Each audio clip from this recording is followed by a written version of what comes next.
Hello students. In the last video, I have discussed about the definition, the meaning of oligopoly and its type. In this video, I am going to discuss about the characteristics of oligopoly. Now the first one is intense competition. When there are few producers in an industry, there exists keen competition among them. Since there are only few firms, each firm produces large share of the product in the market. Then each firm with only few rival firms, and each firm knows it has significant market power to influence the market price. And other firms in the industry also have the same power. Now, as the number of firms is few, so any action by one firm will affect the rival firms.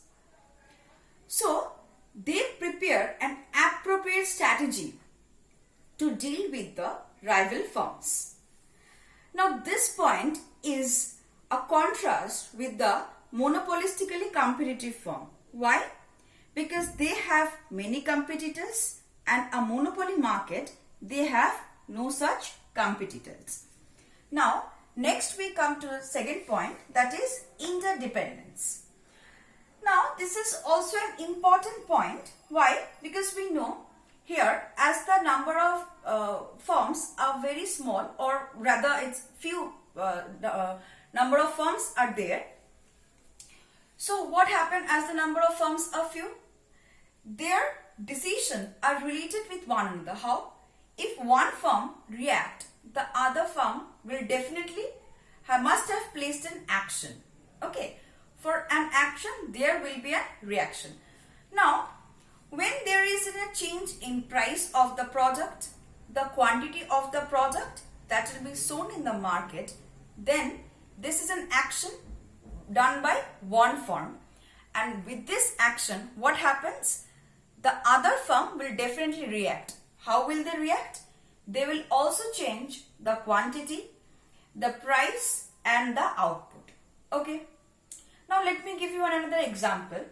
Like if Maruti Suzuki give free insurance to his consumers or to his customers, whoever buys the car, they will get a free insurance. Okay. Now, as Maruti Suzuki is doing so, Santro also changes its quality, or the insurance, they also start giving the free insurance to the car buyers. Okay, those who buy the car, Santro car, they also get the insurance. Now, so what happened, what we see over here, that as Maruti Suzuki changed its scheme, that is, it is giving free insurance. So what happened? Santro also changed. So before making any strategy or before taking any steps or action, they should think what reaction the other firm or the rival firm are going to place. Okay. Next, third point is nature of the product. Now, in oligopoly market, nature of the product are homogeneous or closely differentiated product, isn't it? Examples.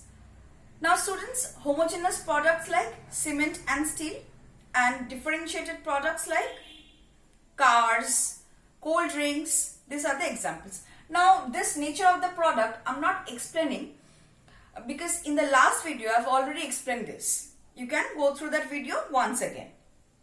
Next is importance of selling cost. This is the fourth point, and this is also an important point, that is importance of selling cost. Now, what do you mean by a selling cost? It is a cost incurred by the firm. Why? To popularize the differentiated product. That means, so that whatever product they are selling in the market, the customer would be able to understand about it through the selling cost. So this is an extra cost beared by the firm, okay, to popularize their products. Now, many firms do this campaign what are the examples? Let me give you an example. What are the measures taken by the oligopolies under this heading? That is, number 1, price cutting. They reduce the price so that they can compete and the customers or the buyers buy things from them. Okay, they reduce the price of their product. Next is door-to-door campaign. You know that very well. Next, giving advertisement. Now students, you are quite aware of this advertisement part. Okay, you must have seen that the price war between Coke and Coke and Pepsi in the TV commercial, isn't it? So you are quite aware of this. Now in the recent days, or in the modern economy, or in the business world presently, this selling cost and advertisement plays a very vital role, okay, for oligopoly market, isn't it? Next is barriers of entry. Obviously, there is a barrier of entry, definitely. Now why? In the first point we read that there are few firms in the industry. Now this characteristics, if there is an existence of this characteristics, then there should be a barrier of entry. Okay. Only because there is a barrier of entry, they could retain this few sellers in the economy. Okay. This characteristics, like few firms in the industry, that can be retained only under this heading. Fine. Now how the barriers are created? Okay. Number 1 is patent right. What is a patent right? It is a right given by the government. To whom? To a firm or to few firms. Okay.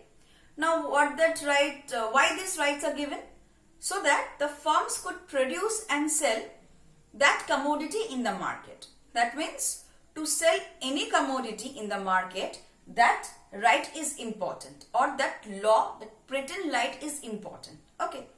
So few companies or few firms get that right to produce and sell in the market. Okay. So this is one point. And number 2 is cost advantage. Now what is a cost advantage?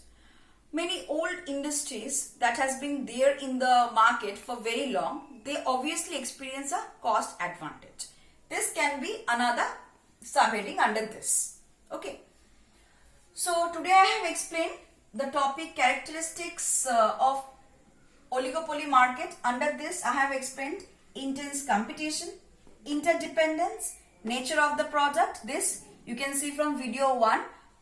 Then selling of the importance of selling cost and barrier of entry. Students, I hope you understood. Thank you.